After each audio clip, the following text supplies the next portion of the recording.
Alright, let me check something real quick.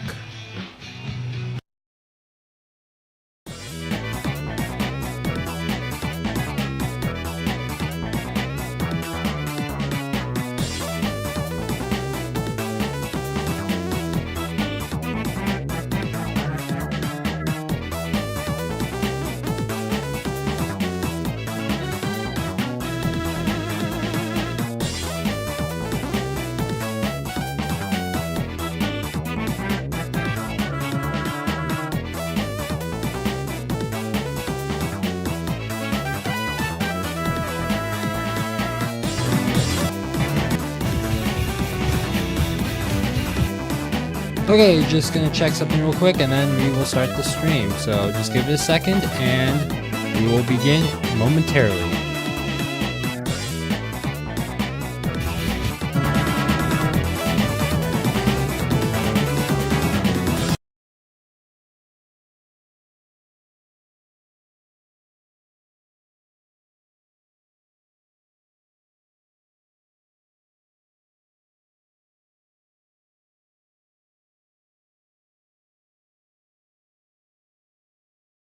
Okay, looks to be everything is good. Alright, so welcome everybody to today's stream here on the Ultimate Diecast Review channel. And I am here today to talk about the upcoming race weekend here in Chicago. So let me just do something real quick. Let me add some music.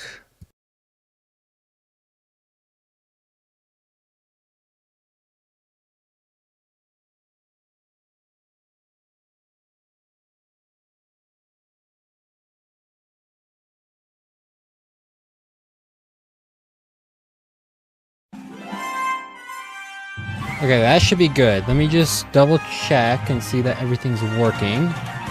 And then should start. Oh, don't even have that on there. Alright. Let me just go back to starting stream. Oh, yep, there it is. Okay. Looks like we're good. We can go back over here now and start officially the stream. So, welcome everybody to today's stream. Today I'm going to be talking, or welcome to this live edition of Track Talk, the podcast that I do every once in a while. This weekend we are going to Chicago for the NASCAR Cup Series, and it is the July 4th weekend here in the States, Independence Day. And this weekend, the NASCAR Cup Series is in the streets of Chicago once again for the Chicago Street Race. And the interesting thing about this weekend is that for the first time since 2018 at the Texas Motor Speedway, a non-super speedway race will have a person go home. That's right. 41 cars have entered into this weekend's race. Ross Chastain, all the typical drivers, but we have some newcomers here in the field this weekend. Will Brown, the supercars driver from Australia, he is going to be racing this weekend in the number 13 colleague racing car. We also have other drivers such as Corey Heim from the Truck Series. He's in this race this weekend. We have Catherine Legg in the field. We have Josh Bilicki. But I think also we have Austin Hill. I didn't even know he was in this weekend as well. But all these drivers are in the field this weekend, and they all happen to have some pretty cool looking cars. So here are some of the paint schemes for this weekend's event. As you can see here on the front page of NASCAR.com, which is where I'm getting this information, Kyle Busch is driving a Slurpee car this weekend, which is actually really, really cool. But some of those paint schemes this weekend, most of them look normal. I mean, we've seen this car so much. Keystone Light, that might be a new add-on. These associate sponsors, but this is normal. This is a new sponsor for Noah Gragson. Rage Energy is on the car this weekend. And that's kind of interesting, honestly, that they've added that on there. Larson run the Valvoline car. Blue Buffalo, which is, I think, dog food, is on Brad Keselowski's car and with the collaboration of Kroger. Haley driving the normal Gainbridge car. Kyle Busch in this awesome Slurpee car that we are not getting a diecast of, unfortunately. Chase Elliott in the number 9. We have Ty Dillon in this really good looking number 10 Seabass car. Progressive for Hamlin. A bunch of normal looking cars. This 17 looks great. The 19 looks awesome this weekend.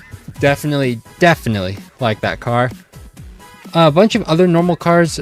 This one looks bizarre, honestly. This number 24 car for William Byron is heavily reminiscent of like an older 2000s paint scheme that you see Jeff Gordon run. So kind of like that, honestly. Let me turn down the music just a tad bit. The pickle car is back with a new look. The flames, I don't know. And I don't know if I like the flames, but I like the pickle car, so looks good. Herb's driving this. A bright yellow car for Todd Gilliland. Zane Smith. Todd Gilliland's in 34, that's right. Custer looks normal. This looks normal. I don't even know what I'm looking at here. This is supposedly a Jordan car. A Jordan brand. I have never seen a shoe that looks like this, but I digress. Ricky Stenhouse in the right car. A bunch of normal looking. The Arby's Angus cheesesteak car. That car looks good. Normal Ty Gibbs car. A bunch of stuff. The Corey Heim Robin Hood car looks pretty good as well. And then Xfinity. This is where all the good paint schemes are, I tell you. We have Sheldon Creed and the 00. They all these teams went with the American flag or most of them went with the American theme for this weekend's race. Love this number 1. This number 4 looks really good as always. The corn car is back. That's pretty cool. This number 8 looks awesome. Honestly, I love the 4th of July elements that they added. That's the nice one right here. The WeatherTech Red Bull car, 1 of 2 that's running in the field this weekend. Josh Williams has a pretty cool American flag on his car as well. What else? We have this is a nice looking car. Even though it's not patriotic, I really like this one. This one looks pretty good as well. So does the 18. I don't really like Williams so much, but that is a nice paint scheme. Jack Perkins. Ooh, I haven't seen. This is looks like a New Zealander or Australian. Man, I did not know he was racing this weekend. He looks like he's going for the opposite of the American flag. The British flag on his, along with the other elements of whatever the New Zealand or Australian flag is. I don't remember. This is a good Austin Hill car. I kind of like the blending here of the American flag and the blue right here. This looks pretty good. That's normal. That's very patriotic. Good. Love the Toxic Waste car. Glad it's back. A bunch of really good looking cars. This is a nice Taylor Gray car, honestly. This is the one though right here. This Connor Zillish number 88. It looks really good. This is the guy that I would have my money on this weekend. Him and Gisbergen for sure. Junior Motorsports Camp is going to be the ones to beat this weekend, and they have some beautiful looking cars on the track this week. All of them look incredible. So, but if I had to go with my pick, go with Zillish or Gisbergen. Probably leaning towards Gisbergen because he has more experience, and he is the reigning winner here in 2024 in the Xfinity Series. So definitely, and he won his first Cup Series race here on debut at Chicago. So definitely look out for Gisbergen and Zillish this weekend. But we also have some other things to look forward to, and that's been revealed at least. So head over to iRacing. You know iRacing, the big simulation platform that most people race on if they want to do professional racing. We have some pretty epic cars, or not epic cars. We have some epic news about the new NASCAR 25 video game. So if you didn't know, about a year ago now, iRacing officially bought the licensing rights to the NASCAR gaming, the console gaming world, and they bought it from Motorsport Games, and now they are in charge of making any future game for consoles, the PlayStation 5, Xbox Series X, etc., and also computer. But we've got some new information about it from some of the drivers of NASCAR. So, for example, we have some messages from Noah Gragson and also Sammy Smith to go over. So Noah Gragson posted this morning that he said, just play the new iRacing NASCAR video game. I gotta say, impressed is an understatement. It is a true racing game with good physics. Haven't played a NASCAR game this good for 10 plus years. This game will revive NASCAR console gaming. I'm so hyped. Great work to everyone involved. Now that is a great sign of how this game is going, because we have not seen any official gameplay yet of what this game looks like or how it plays or anything. These drivers coming out, which they have been, of course, brought out by iRacing to test this game, but seeing them all come out saying that it's great and it feels great to play, that is an incredible sign. And I'm really excited for this, honestly. We haven't had a new NASCAR game since 21 Ignition, which was almost 4 years ago. We have been wanting something good since the days of the Eutechnics era with NASCAR 15, and even before that. We want games that go back to the standards of NASCAR Thunder 2003 or Chase for the Cup. Games like that, where they were fun to play, had really good career modes, had great like bonus features that you can unlock. Actually, you didn't have to pay for paint skins, which I know they are going to put DLC in this game, but unlockables basically that should be a thing in this game. But we do not know if they're going to put that in there. They might not, honestly. Oops. They might not do that, but I just hope that we get something similar to this. And of course, there's some comments like, how much did you get paid to post this? And Gregson said, nothing. I enjoy a good NASCAR game, which actually brings up the next post made by, looks like I deleted it. Whoops. Oh wait, no, I can just go back. So here still on iRacing's Twitter account, Sammy Smith, Xfinity Series driver for Junior Motorsports, he posted also a message about NASCAR 25. So he said, got to play NASCAR 25 from the iRacing team. It's the real deal. Feels great, looks great, and I really think it's going to get a lot of new people hooked on NASCAR. Kudos to everyone who worked on this. He shows a picture of himself playing the game right here, but this is a key point right here. I'm going to turn on the audio because he is playing the game in this video, so I'm going to stop talking and let you guys listen in on this. Yeah, you check out car outside. Clear, stop. Clear, clear. One bottom. You're all. Yeah, you check out car outside. Clear, stop. Clear, clear. One bottom. You're all. Yeah. So as you can hear right there, he's obviously playing the game. This is Sammy Smith right here holding the controller.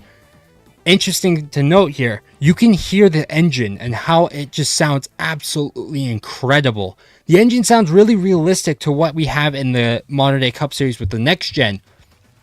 You can hear the tires squeals around as well later on in the video, I think around here. One bottom. You're all. Yeah. And you also hear that he's managing the throttle. He's not giving it all gas. Unlike some of the NASCAR Heat games where you could hold it around full throttle, basically around some of the corners. It sounds a lot more difficult to control this car. I like how you can hear the tires squealing. It makes it seem more realistic. And the video, which is the only technically footage we've seen of someone playing the game, we didn't see exactly what it looks like yet. But I do have an image that will show us a kind of a little bit of a preview of what it looks like. But it's great news to see that we are seeing these drivers actually playing the game, at least, and not just. I get Noah is being criticized, partly criticized for not showing anything, or the developers not showing anything. But to be fair, in the dev diaries that they've shown, which were work in progresses, we have seen that the game is obviously not ready. We've seen 2023, 2024 cars in this game. For example, I made an entire video about this back a few months ago when they had a dev diary update, and there was 2023 cars in the game, the 2023 paint scheme. So definitely is not ready, but it is getting to the point where they are slowly but surely working up to progressing forward with this game. And there's actually another photo right here from Ty Majeski, who also wrote, did some shooting for NASCAR 25 game today, even got to rip a few laps. You are all going to love it. Ty Majeski is one of the most respected drivers in the truck series. He knows how these cars are meant to, or the trucks are meant to feel. And he even shared this post right here, which I think I can zoom in on. No, it doesn't look like it. But right here on this, you see him sat down playing the game. Looks like he's doing a race weekend at, it looks like New Hampshire or Lucas Oil. Can't tell what that logo is. But we see he's doing a I don't even know what track that is, honestly. But the weekend layout is really simple. It shows practice, qualifying, a race. I like how it stays on pit road, like this element of, you're really in the atmosphere of the game.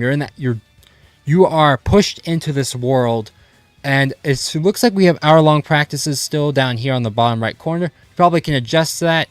And I like how it shows the times as well to really, with it showing times right here, maybe we will have a different, I don't know if they've had this in previous games, but the time of day will influence how much grip you have on the track. So that might be interesting to see if they do implement something like that, because I know it's in iRacing where temperature does affect the time of day, and temperature does affect your grip level. So I wonder if that will be in this upcoming game. But some great news all around, and the game is expected to release in late September or early October from what I've heard in the Q&A session on Discord, so be on the lookout for it. Definitely we are going to be getting more information soon with another Q&A set to happen relatively soon, and there's also revealed during that Q&A that this month in July we will be getting a full driver roster, track roster, and screenshots from the game, so look out for those as well. But another big point of which this weekend is this. So Max Verstappen, driver in the F1 series for Red Bull, he has been on an absolute tear these past couple years with Red Bull. He has won 4 consecutive championships, 21, 22, 23, and 24, but they have kind of struggled as recently to the bigger teams or to other teams such as McLaren. Now Ferrari looks to be improving as well, and kind of Mercedes. So with the regards to next year's developmental change to the car, Max Verstappen is looking to possibly leave Red Bull Racing to join Mercedes for the 2026 F1 season, with talks intensifying ahead of this weekend's British Grand Prix, according to Sky News in Italy. That is a huge bombshell, honestly. Max Verstappen, if you don't know, this is, or you should know probably who Max Verstappen is, but he has been with Red Bull his entire career. And Toto Wolff, who is this man right here, the team principal, if I'm correct, he's the team principal of Mercedes. He has wanted Verstappen for years. He has publicly stated that he regrets not hiring Verstappen when he was like in karting, and when he was moving up the ranks through F3, F2, and eventually when he was in F1, Toto regrets not doing that. Now, he has a chance to, because this year, George Russell and Kimi Antonelli, the two Mercedes drivers, their contracts expire. Will expire at the end of the season. This gives them an opportunity to possibly sign Max, who also, it has been reported that if Max Verstappen finishes lower than third in the Drivers' Championship, before the end of the summer break or before the end of the season, he can supposedly leave Red Bull Racing no matter how long his contract is. And he still has about 3 years left on his contract. It expires in 2028. So the fact that he can leave this team and go to Mercedes, who has been rumored to have the best engine for the 2026 modifications to the current standard car, the regulations. Mercedes supposedly has the best car, the best engine, the engine is being said to be king in this new regulation era of F1. Verstappen wants to win. He does not tolerate not being in first place. He cannot tolerate it because he is one of the best racers on the entire planet. He wins and he wants to win. He has that mentality that he has to win or it's basically a fail. It's going to be interesting to watch these next couple months. Actually, not even months, weeks, because next week is the British Grand Prix. And George Russell, who is 4th in the standings, is only 9 points behind Verstappen. If Russell were to overlap Verstappen by the end of the British Grand Prix, Verstappen could trigger that clause and sign technically with Mercedes for next year. Just something to look out on. It might be a very silly season roller coaster for the F1 world. And even if Verstappen were to sign with Mercedes, what happens to George Russell or Kimi Antonelli? Because Kimi isn't clarified to be in that car next year. Toto wants Kimi in the car, but would you really turn down in a lineup of Russell and Verstappen, two of the most aggressive drivers who will do anything to win, and you give them both the best car? It would be entertainment for sure. Verstappen and Mercedes will sell a ton of merchandise as well, and it might just give Verstappen what he needs to go win a 5th championship or a 6th or a 7th, because he's out of the picture this year. I don't think he can technically win a championship. Let me just go to the F1 standings so far. Oscar Piastri, let me just move this over real quick. Piastri is at 216 points right now. As let me zoom in. There we go. There we go. Piastri's at 216 points. Norris is at 201. Verstappen's at 155, and the car is nowhere near where it needs. It's nowhere where it should be. So technically speaking, we could see Max Verstappen leave if this man, George Russell, passes him in the next race, and he will probably replace him at Mercedes. Or the other offer that I've heard is that Max Verstappen was offered $300 million by Aston Martin for a 3-year contract, which is interesting because they will be branded with Honda for next year's regulations. So just something interesting to think about. I personally think that he's going to end up staying because he's been loyal to Red Bull for all these years. Maybe he's doing this maybe they're releasing this info as a way for Red Bull to, just try and get for Verstappen's team to get exactly what they want in the contract negotiations, but we'll just wait and see. And before I go to the next news story, consider subscribing, as I'm trying to hit 10,000 subscribers before the end of this year. Right now we are at 8,223. We want to get that number to 10K before the end of this year, and your support would be greatly appreciated. So make sure you subscribe if you're here right now and you love racing content. Alright, next story that I have is this one. It's about IndyCar. So Alex Palou, who is the reigning, defending, undisputed IndyCar champion of the world, he is driving this OpenAI car for an upcoming race, which is, I think, really weird because OpenAI, if you don't know, they are the creators of ChatGPT, the biggest AI chatbot, I guess, in the world. This is it's a very weird looking paint scheme. It's all black with a little bit of blue on the back.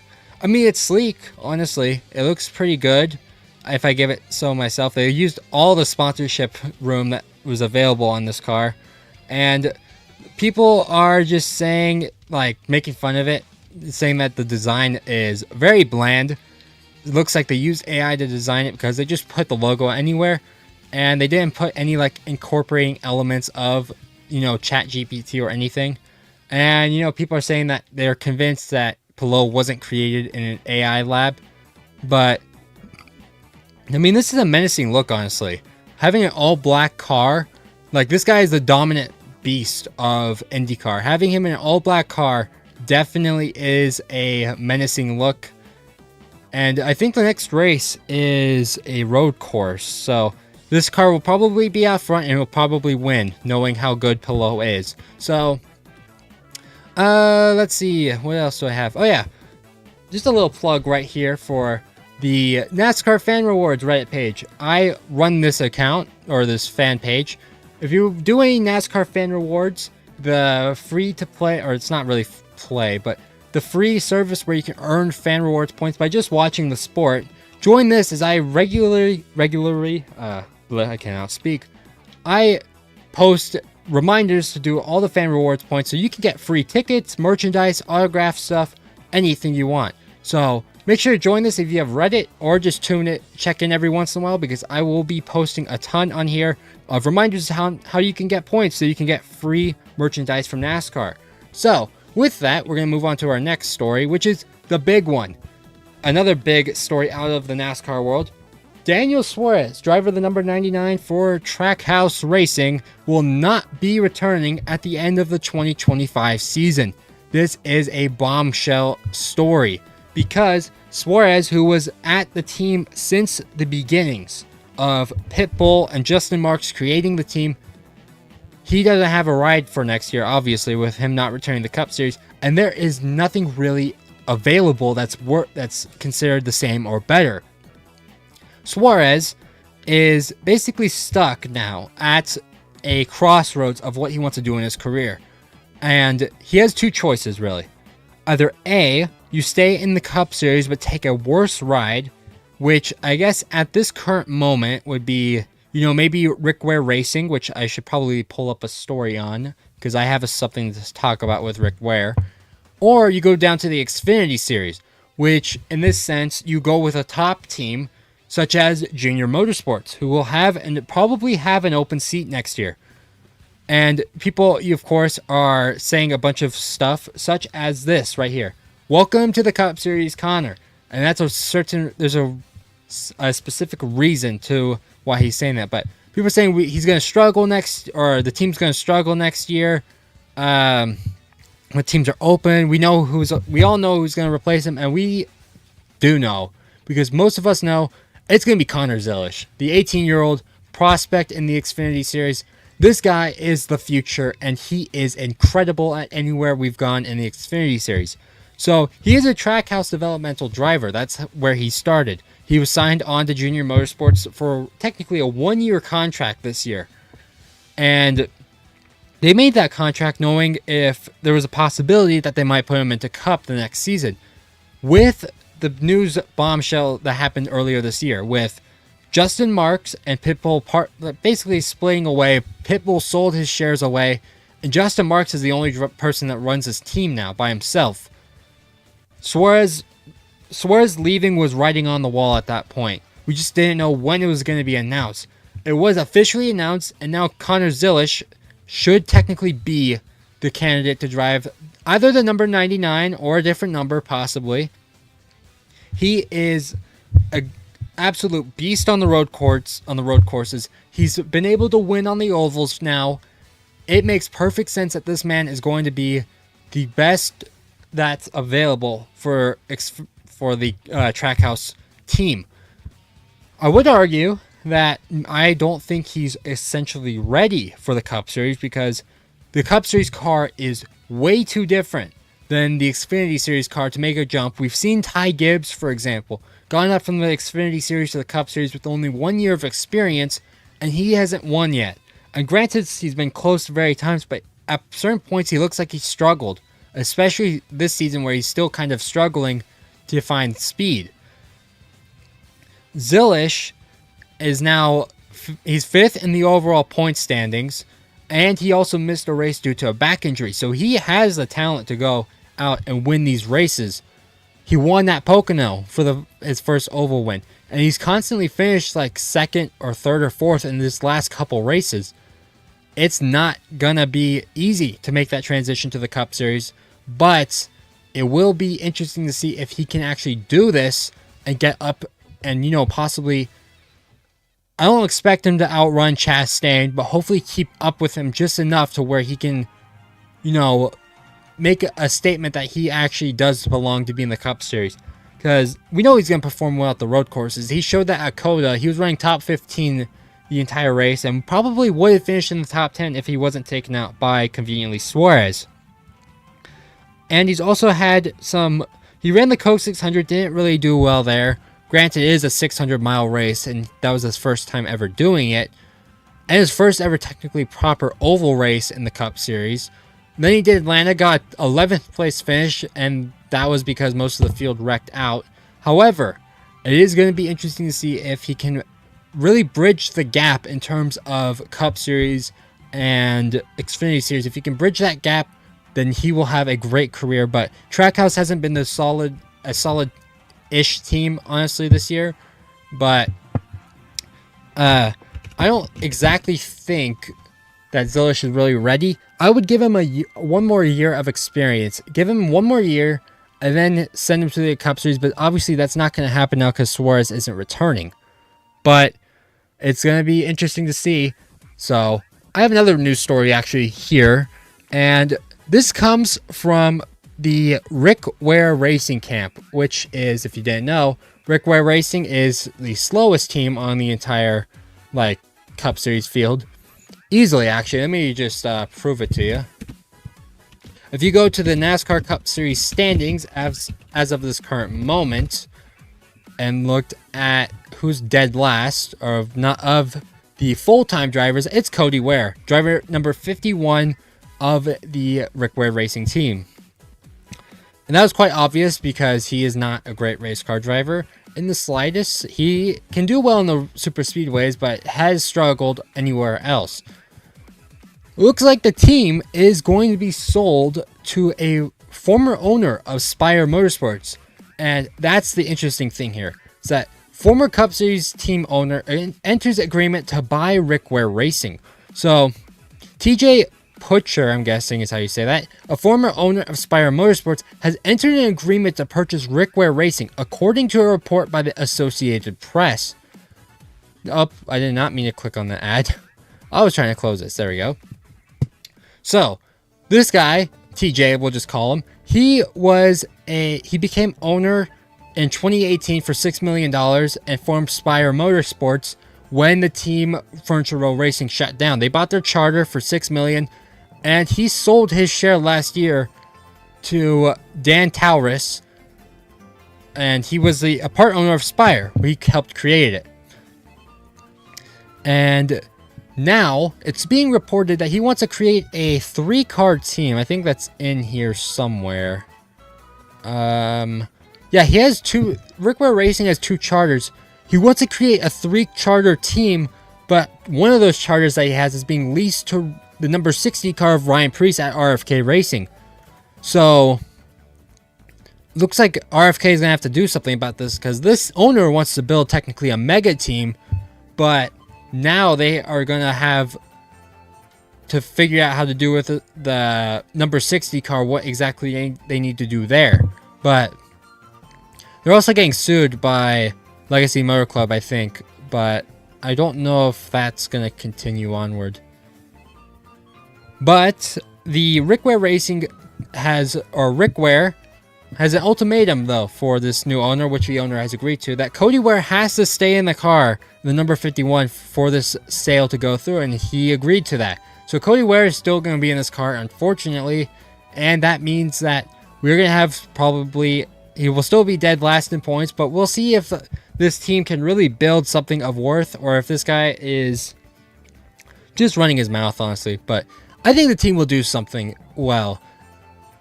Cody Ware is not going to be the flagship driver, obviously. They need some flagship drivers for this team if they want to make it seriously competitive, but I don't know if they'll do that, honestly. I could see him just going for some paid drivers, because they are alleging that he bought this team for over $100 million, according to Bubba Wallace's spotter on the Door Bumper Clear podcast.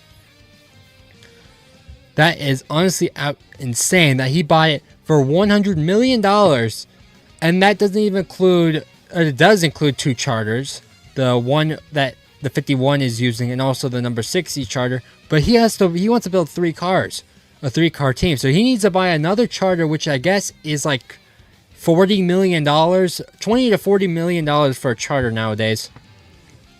And it's just going to be crazy to see if this guy really has already put all this money in. He wants to make it serious, but just nobody can really take it serious because of how bad the team has been recently.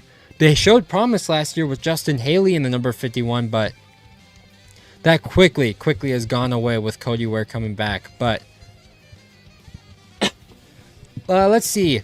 So Chicago is this weekend, just to reiterate, and there we go. Let's see. Qualifying order was released by NASCAR. If you want to pick if you're going to pick someone to be on the pole position for this weekend, this is the guy you want to go with, Shane Van Gisbergen. He's been great at Chicago. Probably will run top 10, top 5, maybe even the top 3, or win possibly this weekend. But he's been great at Chicago. Easily one of the best drivers in the entire field in terms of getting it to the front of the field and being able to make aggressive passes and just pulling away from everyone. So go with Gisbergen this weekend. I would promise you he might sweep the weekend with Xfinity and Cup. Why is Cody Ware so high in starting? That's weird. Qualifying 25th. That's crazy, but... Oh, Atlanta, that's right. But Chase Elliott will be... I don't know how the qualifying exactly works. Oh yeah, consists of 1 round split in 20-minute groups, blah, blah, blah, blah. Okay, yeah. So there will be 2 groups, and they'll all go. So, if you want some spoilers this weekend in terms of underdogs to go for, Daniel Suarez, I would say, is one of them. It's kind of an iffy one because he has been good on road courses. I know that. We'll just see if he gets a good enough car. Allmendinger is definitely a spoiler that could happen this weekend. I would go with Kyle Busch. He's been great at the road courses this year. Has shown great speed. Alex Bowman is another good spoiler. Chris Buescher. Drivers like that, keep your eye on for this weekend at Chicago. I just want to reiterate, if you are new here, please consider subscribing because I'm trying to hit 10,000 subscribers before the end of this year. You can see it up here. I'm pointing at it, basically. I want to hit 10,000 before the end of this year, and your support would be greatly appreciated on trying to hit that goal. So, if you're new here, subscribe. It costs you nothing, and it helps out the channel a ton. So, it looks like that is kind of all the news I have, unless I can find something else. Oh yeah, there's kind of some good news. So, Stellantis, which owns Dodge, Ram, Jeep, and Chrysler, they are giving the Ram Trucks president, Tim Kuniski, I'm guessing Kuniski, something like that, the additional duty of overseeing all American brands, and announced that it is bringing back its street and racing technology unit, which will oversee motorsports initiatives and engineering for Chrysler, Dodge, Jeep, and Ram. You might be wondering how this technically relates to NASCAR.